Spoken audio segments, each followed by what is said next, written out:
And we're happy to welcome you into a brand new edition of Upon Further Review, along with Josh. This is Nate. We're at RJ's Steakery in the Oyster Bar on South Main Street in downtown Statesboro as we pick up the pieces from another busy weekend in sports. Most of it centered around the 4 divisional round playoff games in the NFL. 3 of them turned out to be kind of lackluster. They turned out to be explosions in 2 of the games, certainly. As we go back, let's go from yesterday, Sunday, as we tape on Monday, and the shocker. Not to me. Some of us knew it was coming. You said they were going to lose, but you got to cover the spread. There was 3 boring games. You know, you knew there was an upset coming. All the makings. San Diego was the one team that went in with a little momentum. Everyone kind of took for granted. A little momentum, 11 in a row. I mean, just on a roll. As opposed to the teams that were setting their people down and they did a little bit on theirs too. But, you know, this Jets team, and I did say this, I said they set up well to play the Chargers because the Chargers can't stop the run very well. Yep. And that's what the Jets do, and the Chargers can't run the ball. You know, and that's why I'm surprised they even stayed with the run. But for the Jets still to win the game, you had to have certain sequences. A few field goals missed. You have Nate Kading, who is the Pro Bowl kicker. Yeah. Okay. And I wonder, you know, some people wonder now if they'll bring him back. You miss in the playoffs. I mean, how'd that work out for Vanderjerk? Gone, wasn't he? Mm-hmm. Okay. So that was Peyton Manning had a lot to do with that one. But again, Phillip Rivers throws an interception deep in his own territory. How many penalties did they have? And even when they make a great play, then he kicks the red flag and gets a 15-yard. I guess that's a penalty. Yeah. Okay. And then the interception later in the game when the ball didn't quite hit the ground and Revis has it fall into his arms. I mean, just not fall into them, but he makes the play. And, you know, I mean, just plus, again, you have to have crazy things happen. And now I guess you can first guess or second guess North Turner's decision to onside kick at the end. Yeah. Because had he kicked off and the Jets have it 4th and 1, they're punting it back to you. Well, what about the Jets' little squib kick that they kick it to midfield? I mean, I know Sproles is good, but well, certain things had to happen. Yep. And they did.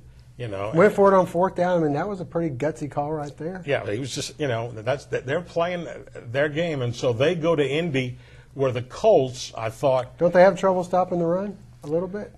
You know, they played against a team that likes to run the ball last week in the Ravens. Well. So, but the Ravens self-destructed also. Talk about penalty. How many times do you intercept Peyton Manning twice, or anybody? And then fumble it back. Well, one time, I have to give certainly Pierre Garçon credit as he punches the ball out of Ed Reed's arms, right? He's running like he's carrying a loaf of bread out there. You know, and then they intercept again and run it back and get a penalty call for interference on Dallas Clark, I think. Then they had the big kickoff return. How about that pass interference call?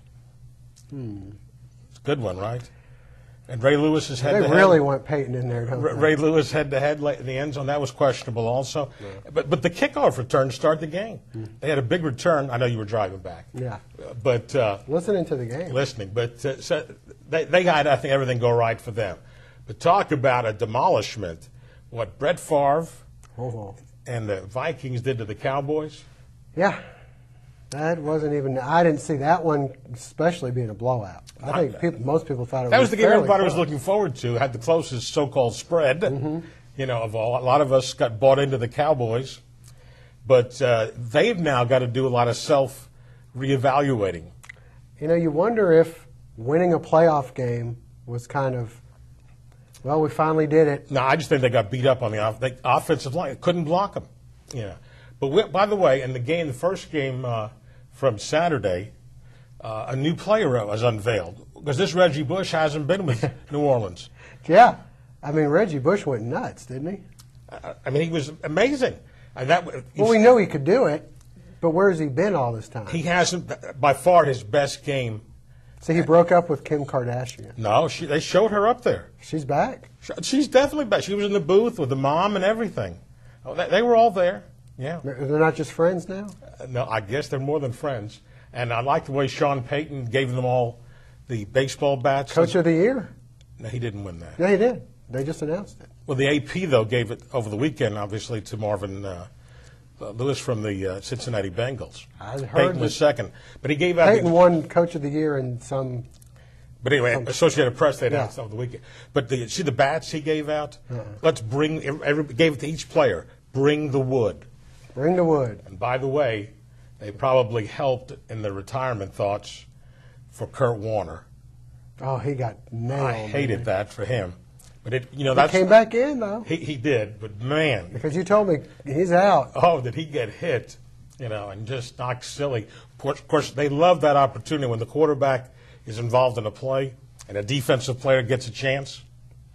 Wow. So the NFC Championship game will be in the Superdome. Yep. And what about the other game? It'll be inside also. Yes. That's the way football was meant to be played, right, Nate? Well, at least the weather won't be a factor. Yeah. So we'll see. That all starts next Sunday. Got a lot more to talk about. We'll come back in a moment on Upon Further Review.